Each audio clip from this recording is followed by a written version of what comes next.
बिस्मिल्लाहिर्रहमानिर्रहीम। अस्सलाम वालेकुम स्टूडेंट्स। अच्छा, लास्ट हम लोगों ने डेप्रिसिएशन की एग्जांपल्स कर रहे थे और हमारा टॉपिक कंप्लीट हो गया था। तो इसमें से कोई एग्जांपल बता दें, फर्दर कोई और करनी है तो। 23 वाली एग्जांपल देखते हैं बच्चों। ये एग्जांपल है, रीडिंग कर लें ज़रा, सॉल्व करते हैं इसको। पढ़ लिया बच्चों? क्वेश्चन पढ़ लिया? अच्छा, क्वेश्चन में रीड करते हैं, सॉल्व करते हैं। आइए ज़रा। 8 January 2013 Delta acquired a specialized machine for its production department. भाई डेल्टा ने ना एक स्पेशलाइज्ड मशीन एक्वायर की अपने प्रोडक्शन डिपार्टमेंट के लिए। The available information is as follows. भाई अवेलेबल इंफॉर्मेशन क्या है? नंबर 1, लिस्ट प्राइस का मतलब क्या है? भाई 92 लाख की ये टैग प्राइस है। फ्रेट चार्जेस बताएं, क्या freight charges cost of asset में ऐड होंगे? इसका मतलब 92,000 और इस पे फ्रेट चार्जेस ऐड हो जाएंगे। Electrical installation cost, electrical installation cost, ये मशीन को चलाने के लिए जो बिजली वायरिंग शारिंग सारी करेंगे वो मशीन की वजह से करेंगे, तो ये भी मशीन के कॉस्ट में ऐड कर दूंगा। Staff training for use of machine, machine को कैसे इस्तेमाल करना है, ये इस्तेमाल करना है, ये मशीन को चलाने का खर्चा नहीं है। उनको कैसे मशीन को इस्तेमाल करना है, स्टाफ की ट्रेनिंग करवाएंगे। ये तो हमारे एडमिन एक्सपेंस में चले जाएगा, ये तो हमारे एडमिन एक्सपेंस में चल जाएगा। इनकम स्टेटमेंट में क्या ख्याल है? प्री प्रोडक्शन टेस्टिंग, जी भाई प्री प्रोडक्शन टेस्टिंग होगी। प्रोडक्शन से पहले जो टेस्ट ट्रायल होता है ये भी कॉस्ट ऑफ मशीन में ऐड होगी। Purchase of a 3 year maintenance contract, भाई रिपेयर एंड मेंटेनेंस क्या होता है? ये कॉस्ट ऑफ एसेट में ऐड होता है या ये इनकम स्टेटमेंट का एक्सपेंस है? ये ऑपरेटिंग एक्सपेंस है। ये ऑपरेटिंग एक्सपेंस मीन मशीन को ऑपरेट करने का एक्सपेंस है। क्या ख्याल है?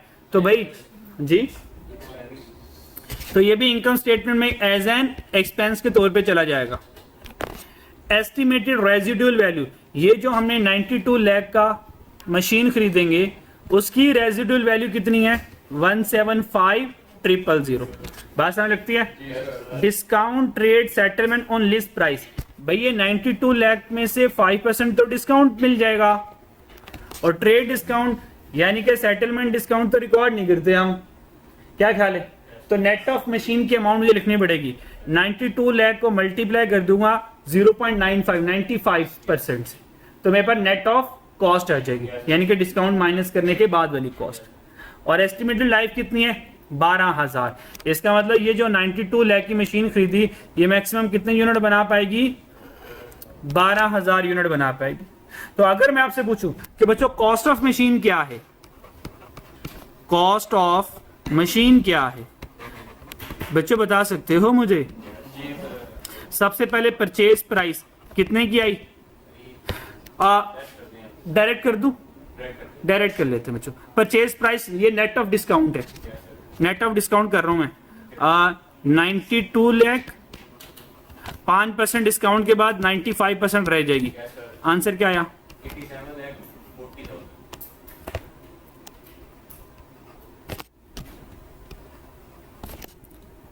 ठीक है, यहां तो कोई प्रॉब्लम?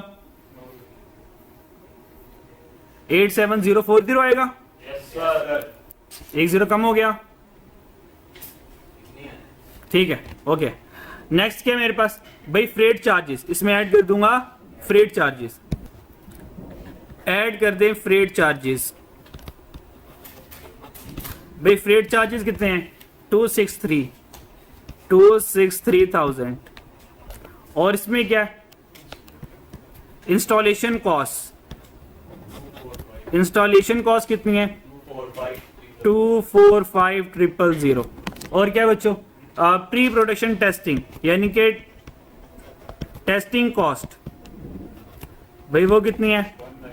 193,000।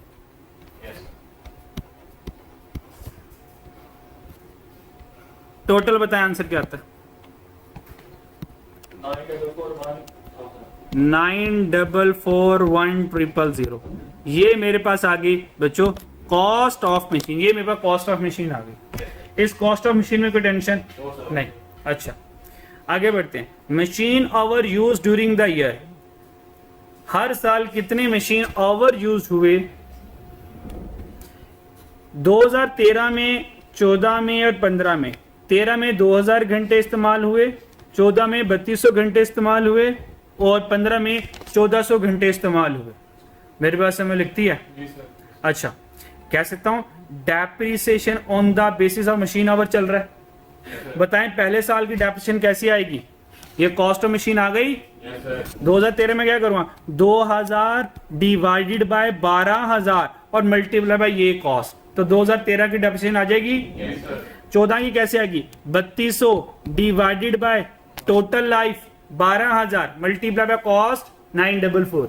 बात समझ लगती है? और 2015 की डेप्रिसिएशन कैसे आएगी? 14000 divided by 12000 multiply by this cost. ये डेप्रिसिएशन आ जाएगी तीनों सालों की। ज्ञान तो कोई प्रॉब्लम? पक्की बात है। अच्छा, ऑन 1 जनवरी 2015 कितने सालों बाद? हम 2013 में हैं, 1 जनवरी 2015 यानी कि 2 सालों बाद 13 गुजर गया और 14 गुजर गया। भाई मैं 1 जनवरी 2013 पर हूं ना, और ये 1 जनवरी 2015 की बात कर रहा है, यानी कि कितने सालों बाद? 13 गुजर गया और 14 गुजर गया, 15 का स्टार्ट है। 2 सालों बाद Delta decide to upgrade the machine by adding new component. तो न्यू कंपोनेंट ऐड करके हमने क्या किया? मशीन को क्या कर लिया? और आपको पता है अगर मशीन अपग्रेड हो जाए, उसकी एफिशिएंसी ज्यादा हो जाए, तो ये भी कॉस्ट ऑफ एसेट में ऐड हो जाता है, और इसको कहते हैं सब्सिक्वेंट, हाँ, सब्सिक्वेंट कैपिटलाइजेशन। ठीक है, ये सब्सिक्वेंट कैपिटलाइजेशन हुई। अच्छा जी, तो हमने क्या किया? अपग्रेड किया मशीन को बाय एडिंग न्यू कंपोनेंट। भाई वो नया कंपोनेंट कितना क्या आया? ऐसे ही है बच्चों। मेरी कॉस्ट ऑफ मशीन कितनी थी? 944,1000। क्या इस कॉस्ट में ये 1753 ऐड करके न्यू कॉस्ट ऑफ मशीन आ जाएगी? हाँ आ जाएगी, पर एक चीज का ख्याल रखना भाई, ये तो जो अपग्रेडेशन आई है 2015 में आई है, वो 2015 तक जाते जाते मेरा कॉस्ट ऑफ मशीन इतने की नहीं रही। 2 साल डेप्रिशिएट भी तो होनी है ना? लो जी, माइनस कर देते हैं। फिर माइनस करते हैं डेप्रिसिएशन 2000 किसकी? पहले 13 की करते हैं, 2013 की। भाई 2013 की डेप्रिसिएशन कैसी आएगी? 9, कॉस्ट कितनी है? 944,1000, और आगे क्या बच्चों? 13 के लिए 2000 डिवाइडेड बाय 12000, 2000 डिवाइडेड बाय 12000। बच्चों कितनी डेप्रिसिएशन आ गई? ओह यार, रेजिडुअल वैल्यू माइनस ही नहीं की। अच्छा वो रह गई। ठहरो ठहरो ठहरो ठहरो, वो रेजिडुअल वैल्यू माइंड से निकल गई। अच्छा भाई याद रहे भाई, रेजिडुअल वैल्यू तो है ना 175,000, तो माइनस करें रेजिडुअल वैल्यू 175,000 आ गया। अच्छा, और अगर डेप्रिसिएशन की कितनी है? 2000 डिवाइडेड बाय 12000। अब बताएं डेप्रिसिएशन कितनी आई?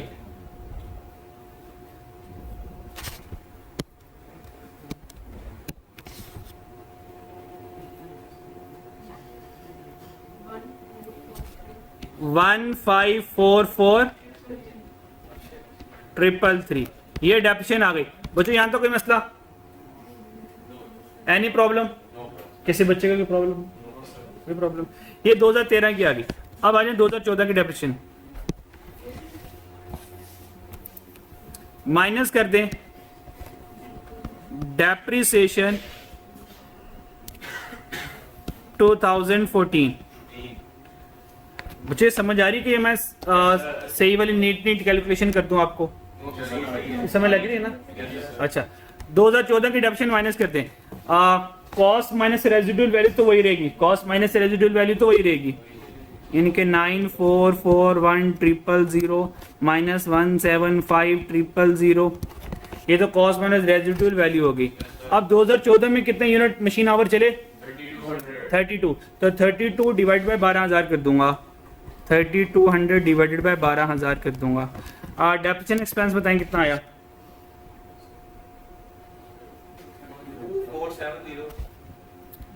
2470,934।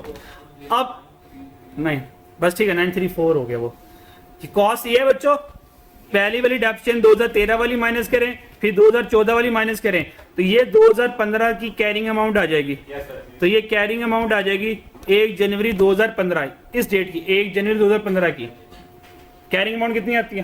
5425 ठहर कितनी आई है? 5425 733।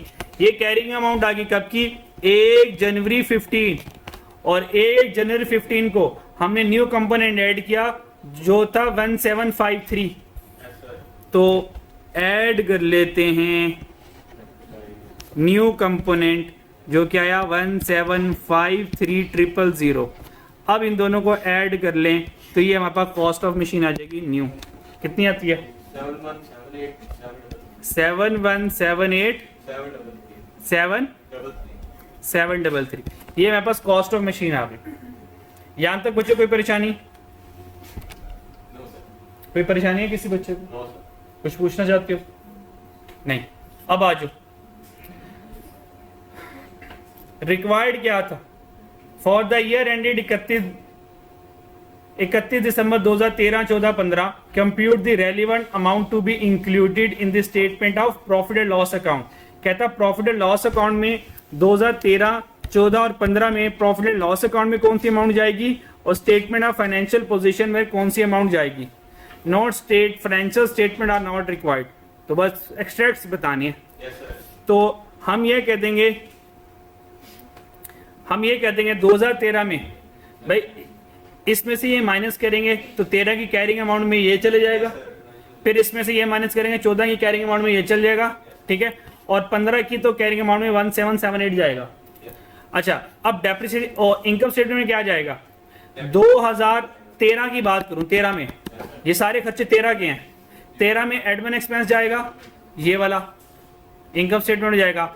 528 इनकम स्टेटमेंट में जाएगा, और जो 2013 की डेप्रिसिएशन है ये भी तो इनकम स्टेटमेंट में जाएगी। Yes sir. तो 13 में ये 3 खर्चे चले जाएंगे, 14 में सिर्फ डेप्रिसिएशन जाएगी और 15 में डेप्रिसिएशन जाएगी। Then done sir. आगे सोल्यूशन की ज़ियारत कर लो। ये यहां पर आ जाए। ये डेप्रिसिएशन हमने कैलकुलेट कर ली थी। 2013 की डेप्रिसिएशन ये थी, 14 की ये, 15 की ये। एग्री करते हो? Yes sir.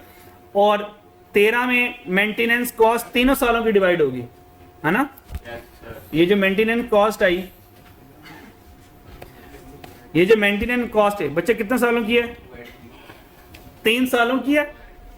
तो ये जो 528 है इनको तीनों सालों में डिवाइड कर दूंगा। 528 डिवाइडेड बाय 3 करें जरा, 528 डिवाइड बाय 3 करें तो तीनों सालों में 176 की हमारी मेंटेनेंस कॉस्ट आ जाएगी।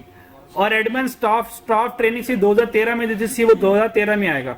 तो 13 के इनकम स्टेटमेंट में 1, 2, 3 खर्चे आ जाएंगे, 14 में ये 2 खर्चे आएंगे और 15 में ये 2 खर्चे आएंगे। ये तो इनकम स्टेटमेंट का एक्सट्रैक्ट बन गया। यहां तक देखे कोई प्रॉब्लम? सर 2015 में 8000 लाइफ भी बढ़ी है। Yes sir. ओ लाइफ बढ़ गई है, यस सर। फिर हमने डेप्रिसिएशन तो नहीं कैलकुलेट की? वैल्यू भी चेंज हुई है।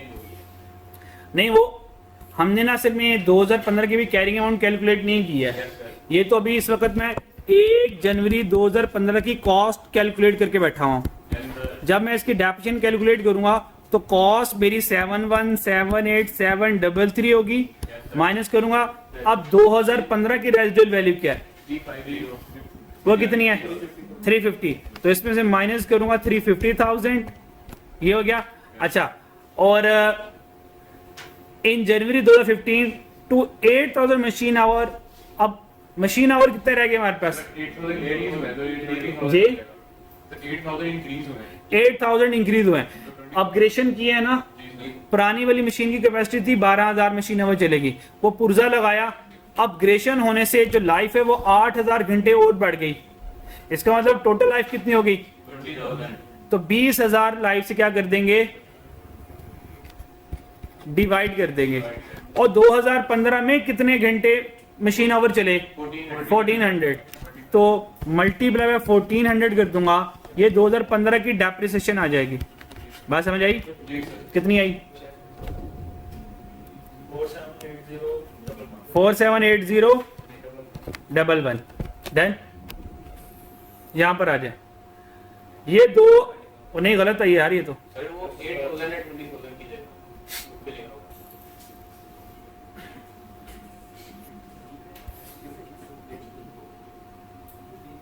क्या हुआ? इन पे आंसर के अंदर से डिवाइड 8000 से किया था 20 की बजाय। नहीं 20 होना चाहिए। The upgrade also increase the estimated remaining life of machine 2। ओ भाई 2 लिखा हुआ है भाई, सही है सही है सही है भाई, सही है। इसका मतलब ये है बच्चों, सुन लो, इसका मतलब ये बिल्कुल सही लिखा हुआ है। ये देखो कैसे 12,000 टोटल मशीन आवर्स है ना यस सर। भाई, 2 साल में मशीन आवर तो इस्तेमाल किए हैं ना, किए हैं ना। जी सर। अच्छा, जब दो सालों में मशीन आवर इस्तेमाल किए हैं, 2 और 3200 यानी कि 5200 मशीन आवर इस्तेमाल किए हैं, यस सर। तो 12,000 में से जरा 5200 माइनस करो तो कितने? 68। अब वो जो 6800 मशीन आवर है ना, वो इंक्रीज होके 2 का मतलब होता है यहां तक पहुंच गए हैं। Yes sir. Yes sir. तो यहाँ पे हमने 20,000 नहीं करना, क्योंकि उसने ये नहीं कहा कि बाय 8,000। ये दोबारा सुन लो यार, ये बाकी वाला पॉइंट दोबारा सुन लो, ये देखें जरा, ये वाली गलत आई है। 12,000 मशीन आवर थे, 2013 और 14 में कितने मशीन आवर चल गए? 2,000 और 3200, यानी कि 12,000 में से 5200 मशीन आवर चल गए, तो रिमेनिंग लाइफ कितनी रह गई? बोलो यार,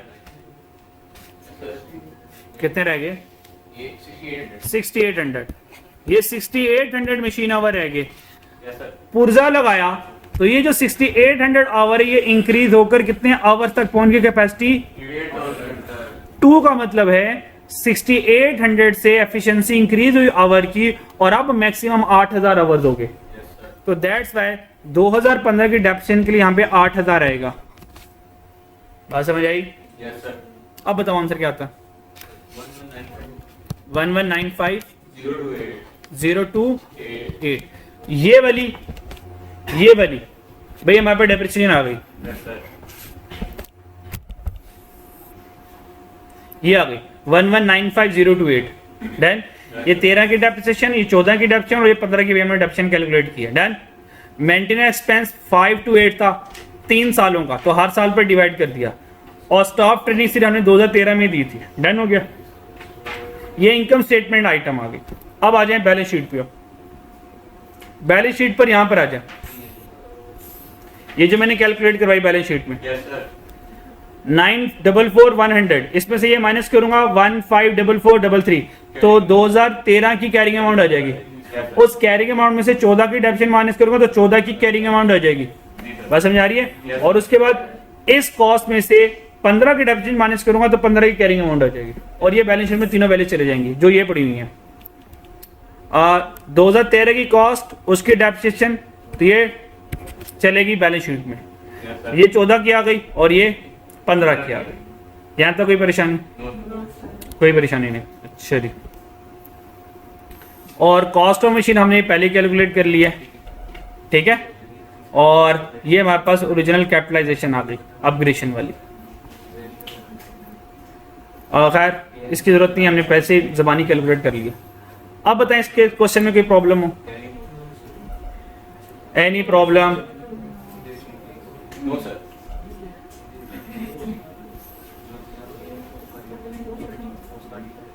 आज इसको देख लें जरा, अगर कोई माइंड में क्वेश्चन आता है पूछ लें मेरे से। जी बच्चों, कोई प्रॉब्लम? No sir. अच्छा, एक चीज को देख लें जरा यार, ये वाली बात ये आप लोगों ने पूछी नहीं मेरे से, चले मैं बता देता हूँ। ये जो हमने मेंटेनेंस कॉस्ट 528 को 3 सालों पे डिवाइड किया, पहले साल 176, दूसरे साल भी 176, तीसरे साल भी 176, भाई ये तो इनकम स्टेटमेंट में चले गया। मेरी बात समझ आ रही है? Yes sir.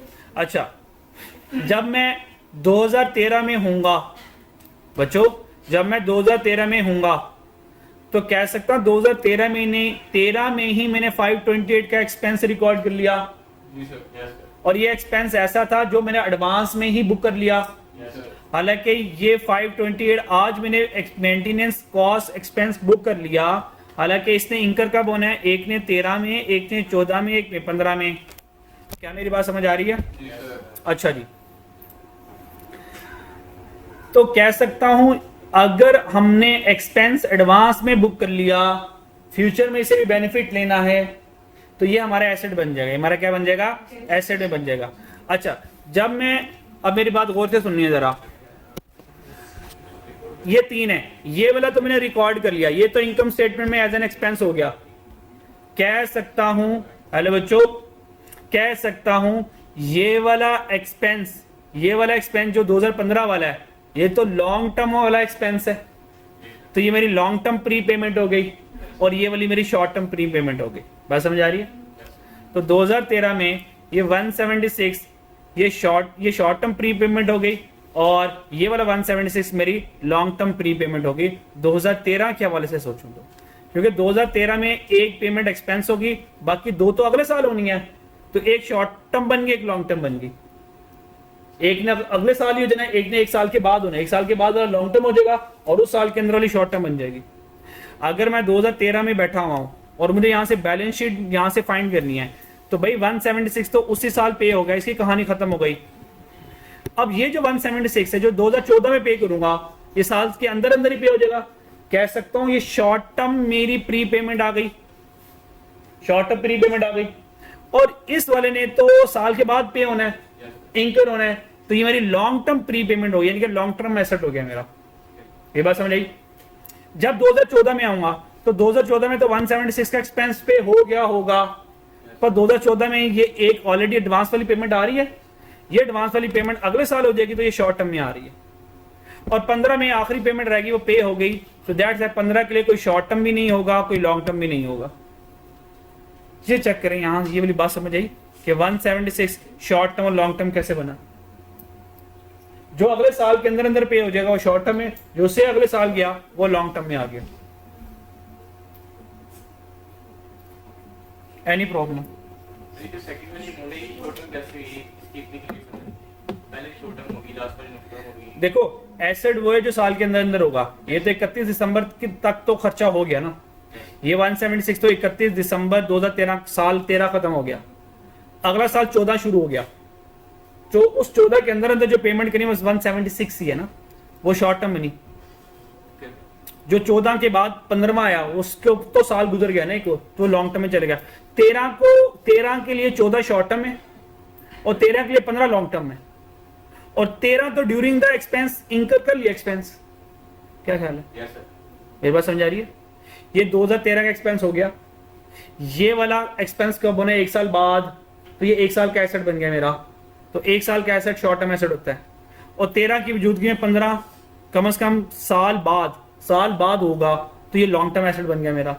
तो इस शॉर्ट टर्म एसेट को शॉर्ट टर्म प्री पेमेंट का मतलब होता है, ये मैंने चैप्टर 4 पढ़ाना है, प्री पेमेंट का मतलब होता है एडवांस में पेमेंट कर दी, हालांकि बेनिफिट लेना है, तो मेरा एसेट हुआ ना ये, यस सर। ठीक है। और ये लॉन्ग टर्म प्री पेमेंट है, देखें जरा समझ लगती है कि नहीं लगती, क्या और समझाऊं? अच्छा बच्चों, ये शॉर्ट टर्म वाली लॉन्ग टर्म वाली बात दोबारा समझाता हूँ जरा, अब जरा स्लो मोशन में समझाते हैं। हमने ना मशीन को मेंटेन करना है ना, उसने क्वेश्चन में लिखा, उसने कहा purchase of 3 year maintenance contract. हमने 3 साल का मेंटेनेंस कॉन्ट्रैक्ट भी खरीद लिया साथ, कि भाई 3 साल मेंटेनेंस करवाएंगे तो आपसे ही करवाएंगे, ABC कंपनी से कॉन्ट्रैक्ट कर लिया, 3 साल मेंटेनेंस कॉन्ट्रैक्ट। भाई 3 साल की पेमेंट कितनी दूंगा? 528। और प्रूडेंस कंसेप्ट क्या कहता है? भाई जितना एक्सपेंस होगा उतना रिकॉर्ड करना है, एक्सपेंस को ओवरस्टेट नहीं करना, एक्सपेंस बढ़ा चढ़ा के नहीं लिख देने। हालांकि 528 आज दिया है तो आज सारा एक्सपेंस रिकॉर्ड कर लूं, प्रूडेंस कहता नहीं, इजाजत नहीं। इस तरह एक्सपेंस ओवरस्टेट हो जाएगा, इनकम अंडरस्टेट हो जाएगी, प्रॉफिट अंडरस्टेट हो जाएगा। आपका बात समझ आएगी? उसने कहा भाई ये 528 इस साल का कॉन्ट्रैक्ट एक्सपेंस नहीं है, ये तो 3 सालों का एक्सपेंस है, हर साल को अपना अपना हिस्सा दे दो। हमने कहा दे देते हैं। हमने क्या किया,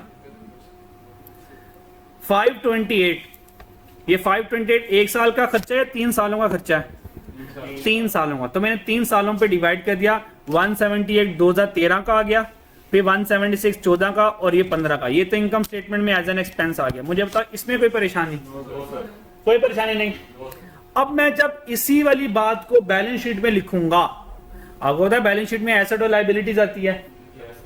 अब मुझे ये बताएं, आप एडवांस में किसी को, मान लें आपने गाड़ी का AC से रिपेयर करवाना है, अभी आपने गाड़ी का एसी रिपेयर नहीं करवाया, अब एडवांस में उसको 10,000 रुपए दे आए हो, कह सकते 10,000 पे आपने प्री पेमेंट कर दी, प्री पेमेंट कर दी, एक ऐसी पेमेंट कर दी जो एक्सपेंस है पर अभी हमने वो काम नहीं करवाया, वो एक्सपेंस असल में इनकर नहीं हुआ, आप एडवांस में पेमेंट कर रहे हो, तो ये आपका एसेट हुआ। मेरी बात समझ आ रही है? जब 2013 में मैंने 176,000 पे कर दिए, कह सकता हूं 176 2013 का इनकम स्टेटमेंट का एक्सपेंस हो गया। पर चेक करो 13 की बैलेंस शीट में ये 176 और इस 176 की हैसियत क्या है? कह सकते हैं ये 176 तो अगले साल एक्सपेंस होना है और इस 176 तो एक साल पहले ही मैंने पेमेंट कर दी एडवांस में, तो कह सकते हैं ये शॉर्ट टर्म एडवांस होगा क्योंकि ये अगले साल होगा, और ये वाला 176 तो उससे भी अगले साल होगा, ये साल टप जाएगा, साल क्रॉस कर गया तो लॉन्ग टर्म में चल जाएगा। तो दैट्स व्हाई एक 176 शॉर्ट टर्म में चले गया और एक 176 लॉन्ग टर्म में चले गया। ये वाले भाई साहब चले गए शॉर्ट टर्म में और ये वाले भाई साहब 176 चले गए लॉन्ग टर्म में। अब बात समझ आई मेरी? ये 2013 में ऐसे करके दो एंट्रीज बनेंगी, एक शॉर्ट वाली और एक लॉन्ग वाली। अब कुछ दिमागों में बात उतरी? अच्छा, अब आओ 2014 में, जब 2014 में ये 176 हकीकत में मेंटेनेंस हुई होगी तो हकीकत में 176 इनकम स्टेटमेंट चल गया होगा, पर कैसे तो 14 में बैठकर 15 की एडवांस ही आपने एक्सपेंस रिकॉर्ड कर लिया, तो ये प्री पेमेंट होगा, लेकिन एक साल के अंदर अंदर वाला अगले साल हो जाएगा, तो ये शॉर्ट टर्म होगा। तो इसका मतलब 14 में भी एक एडवांस आ रहा होगा, प्री पेमेंट आ रही होगी, लेकिन शॉर्ट टर्म वाली। तो देखें 14 में, ये 14 है, अब देखें यहाँ पर आ रही है 176 कहां पर आ रही है? ये शॉर्ट टर्म में आ रही है, सही है? अच्छा, और जब 15 में 176 हकीकत में खर्चा हुआ तो बात खत्म होगी कहानी, इससे तो आगे कोई है ही नहीं। तो देखिए 15 में नो शॉर्ट नो लॉन्ग। अब समझ आई? अब समझ आ गई, चलो ठीक है जी। अपने आप को जल्दी समझाओ, फिर एमसीक्यूज पे चल रहे हैं हम जी। बच्चों को एक सवाल पूछना है? नहीं, इसमें से डन। चलें जी, एमसीक्यूज पे आ जाए। फर्स्ट 10 एमसीक्यूज में से पूछें। फर्स्ट 10 में से कोई मसला नहीं है। वाओ, जबरदस्त, इजी है, कमाल। अच्छा, क्या बात है, क्या बात है भाई। पहले 10 में कोई बच्चों को प्रॉब्लम नहीं, बच्चे तो छाव गए हैं, लेवल कर गए हैं, बच्चे तो पेपर पास बच्चों का इंशाल्लाह। अच्छा, 10 से 20 यार। अच्छा, 16 वाला, चलो बच्चों 16 वाला, 16 वाले पर आ जाए, रीड करें। 16 वाले में कह रहा है विच ऑफ द फॉलोइंग, बच्चों 16 वाले में कह रहा है which of following is not capitalize. भाई इनमें से कौन सा जो खर्चा है वो कैपिटलाइज नहीं होगा, यानी कि कॉस्ट ऑफ मशीन का हिस्सा नहीं होगा। Site preparation cost of machine होती है। इनिशियल टेस्टिंग कॉस्ट, अभी हमने टेस्टिंग कॉस्ट ऐड की है, ये भी होती है। इंस्टॉलेशन एंड असेंबलिंग कॉस्ट, ये भी कॉस्ट ऑफ मशीन में होती है। Carriage inward for fuel for the machinery, भाई मशीनरी के लिए फ्यूल लेकर आना ये ऑपरेटिंग एक्सपेंस है, ये मशीन इंस्टॉलेशन एक्सपेंस नहीं है। मशीन को चलाने के लिए फ्यूल मंगवाया जा रहा है, तो लिख लें तुम तो ऑपरेटिंग एक्सपेंस हो। You are operating expense, Urdu में लिखने तो ज्यादा इफेक्टिव होगा। You are operating expense. फिर भी अगर गाड़ी का फ्यूल होता तो बच्चों कॉस्ट के अंदर फ्यूल शामिल नहीं होता, कॉस्ट तो गाड़ी को चलाने का खर्चा है। हाँ, और हाँ ऐसा होता क्या वो एक जबरदस्त किस्म की गाड़ी मंगवा रहे हैं और गाड़ी किसी लोडर में आ रही है, वो लोडर का जो किराया होता तो वो कॉस्ट ऑफ एसेट में शामिल होता। ठीक है जी। जैसे आपको होता है जो गाड़ी की फ्लीट आती है पूरी की पूरी, एक बड़ी सारी ट्रक होता है, उसके अंदर 2, 3, 4 गाड़ियां आ रही होती है ना, तो वो सारा किराया कॉस्ट ऑफ व्हीकल में ऐड होता है। You are operating expense. और पूछे कौन सा? 27। बाकी कोई नहीं पूछना, इजी है। 27 वाला रीड कर लें, बताता हूं। 27 देखें, small limited purchase the equipment, भाई हमने इक्विपमेंट कितने का खरीदा, 6 लाख का, ये आ गई हमारी कॉस्ट। एस्टिमेटेड सैल्वेज वैल्यू, अच्छा अब मान लो आपको ये नहीं पता कि सैल्वेज वैल्यू क्या है, तो जैसे एस्टिमेटेड रेजिडुअल वैल्यू थी तो अंदाजा लगा लेना ये रेजिडुअल वैल्यू ही होगी, ठीक है जी। अगर समटाइम ना तर्जुमों का नहीं पता होता, सिनोनिम्स का नहीं पता होता, तो याद रखिएगा ये जो सैल्वेज वैल्यू होती है ये हमारी रेजिडुअल वैल्यू होती है। ये क्या होती है हमारी, तो यूजफुल लाइफ कितनी है, 5 year. What is the book value, भाई बुक वैल्यू का मतलब क्या होता है, WDV, उसका दूसरा नाम कैरिंग अमाउंट, तीसरा नाम नेट बुक वैल्यू, में से नेट निकाल दें तो क्या बन जाता है, बुक वैल्यू। तो नेट बुक वैल्यू को बुक वैल्यू भी कहते हैं। तो भाई बुक वैल्यू कितने रह जाएगी, कॉस्ट माइनस, बोलो यार, कॉस्ट माइनस एक्यूमुलेटेड डेप्रिसिएशन। भाई कॉस्ट कितनी है, 6 लाख। एक्यूमुलेटेड डेप्रिसिएशन कैसे आएगी, 6 लाख, यार मैं इतनी वराइट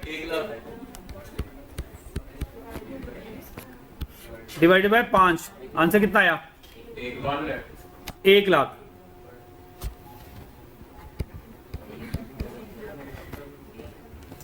अच्छा जी, what is the book value, what is the book value equipment under the reducing balance method. ओ ये तो स्ट्रेट लाइन मेथड से आ गया और हमने तो रिड्यूसिंग बैलेंस मेथड से करना है। अच्छा मान लो अगर वो स्ट्रेट लाइन मेथड से कहता तो बुक वैल्यू कितनी आती, 5 लाख आती। एग्री करे मेरी बात से, अगर स्ट्रेट लाइन, पर उसने तो हमसे किससे पूछा हुआ है, रिड्यूसिंग बैलेंस मेथड। अब रिड्यूसिंग बैलेंस मेथड में अब हमें कन्वर्ट करने पड़ेगा, यहां से रेट निकालना पड़ेगा, ठीक है। तो और हमने एसेट कब खरीदा, एसेट कब खरीदा कोई पता नहीं है, ठीक है बच्चों। 5 लाख जो है हमारी, ये हमारी बुक वैल्यू आ जाएगी, क्या आ जाएगी, बुक वैल्यू। अब बुक वैल्यू 5 लाख है, आपको पता है।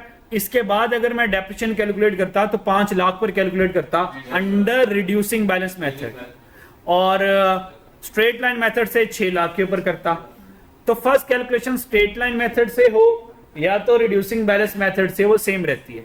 तो what is the book value of equipment under reducing balance method at the end of its useful life, उसके यूजफुल लाइफ के आखिर तक।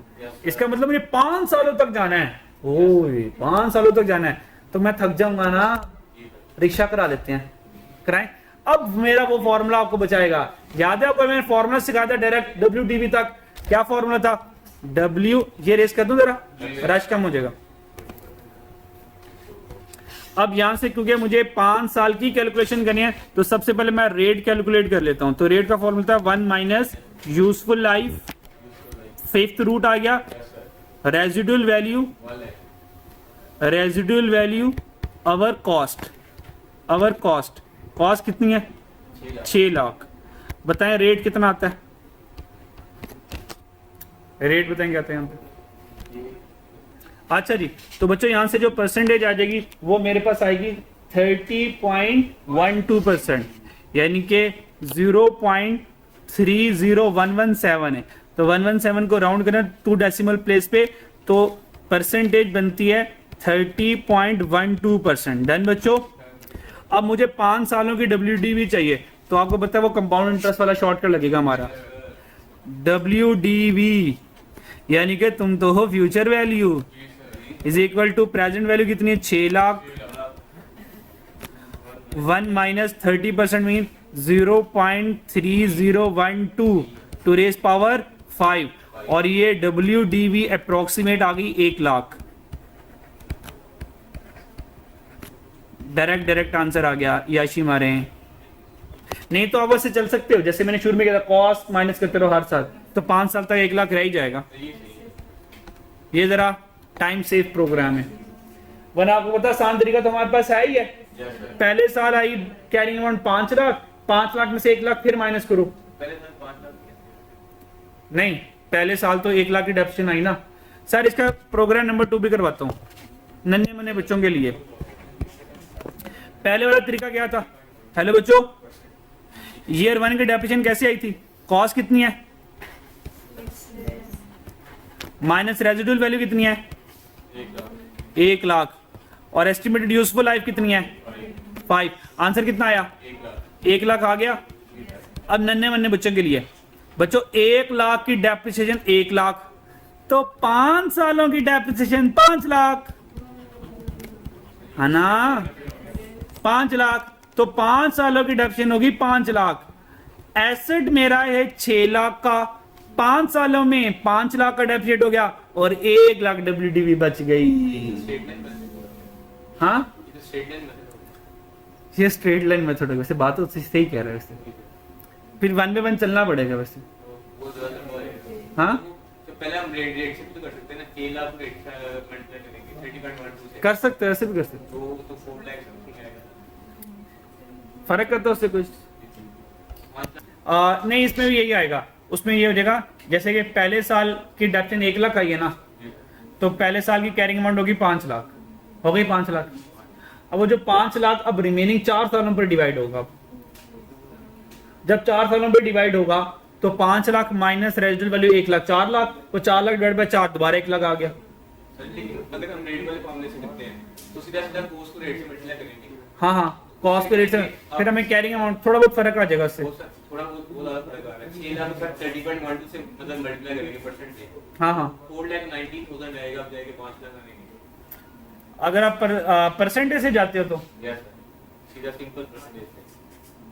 अच्छा, अगर आप परसेंटेज से जाओगे तो 6 लाख का 30.12% से मल्टीप्लाई करेंगे पहली डेप्रिसिएशन मेथड, सर 4,90,000 समथिंग। अगर आप, अच्छा बच्चों, अगर आप ऐसे नहीं चलना चाहते, अगर परसेंटेज जाते तो फिर तो आपको कैरिंग अमाउंट के ऊपर मल्टीप्लिकेशन करनी पड़ेगी हर साल। यानी कि पहले साल डेप्रिसिएशन आएगी 1 लाख, कैरिंग अमाउंट होगी 5 लाख। क्या ख्याल है?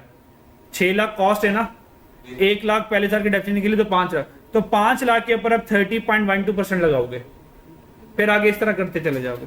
तो जब आखिरी साल रह जाएगा तो 1 लाख एग्जैक्ट शायद ना आए, लेकिन करीब करीब 1 लाख बन जाएगा। ये फॉर्मूला कर लेते हैं बस। भाई ये कर लो बस, ठीक है, जिंदगी आसान है। चलो जी, और पूछो, और कोई एमसीक्यूज पूछते हैं? भाई ऐसे तो ना करें ना यार, पूछ लें और। हाँ,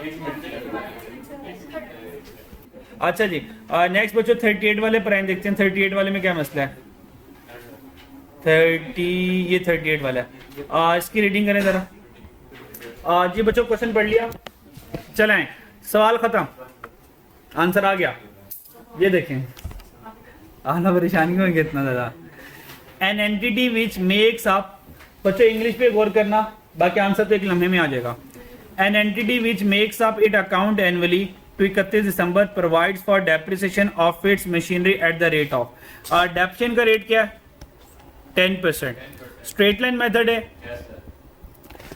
on 31 December 2016, this is the most कीमती वर्ड। इसका मतलब इस वक्त हम कहां बैठे हुए हैं? 31 दिसंबर 2016 पे बैठे हुए हैं, ऐसे है। The machinery consist of 3 items purchase as under, इसका मतलब 31 दिसंबर 2016 में हमारे पास 3 मशीनों के अकाउंट आ रहे हैं, ए, बी और सी। ए 2014 का चलता आ रहा है, 16 तक पहुंच गया। बी 15 से चलता आ रहा है, 16 तक पहुंच गया। इसका मतलब ए जो 14 से चलता आ रहा है, तो 2016 में तो पूरा साल डेप्रिसिएट होगा ना। जी सर। और आपको पता है डेप्रिसिएशन एक्सपेंस तो फॉर द ईयर चलता है, ये तो आगे चलता ही नहीं है, कैरी फॉरवर्ड तो होता कोई नहीं है। इसका मतलब ये 3 मिलियन है, इसका डायरेक्ट 10% लूंगा ला फीस, कोई टेंशन नहीं है। आंसर क्या था इसका? 3 लाख आ गया भाई। 3 मिलियन 10, 3 लाख, सीधी सीधी बात है यार। मशीन भी 2015 से चली आ रही है, तो 2016 तक तो पूरी पूरी डेप्रिसिएट होगी। जी सर।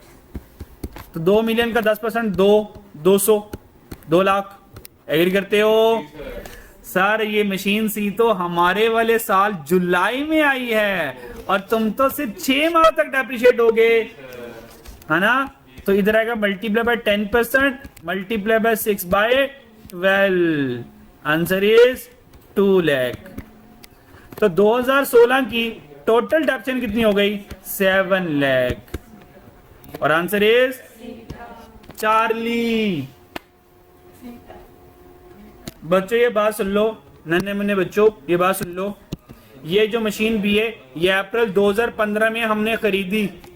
हेलो बच्चों, हेलो बच्चों, हेलो बच्चों, अगर एग्जामिनर 2016 ना कहता, वैरायटी लगा रहा हूं, 2016 की जगह 2015 कह देता तो आपको पता है 2016 तो हमारे गेम से आउट हो जाता।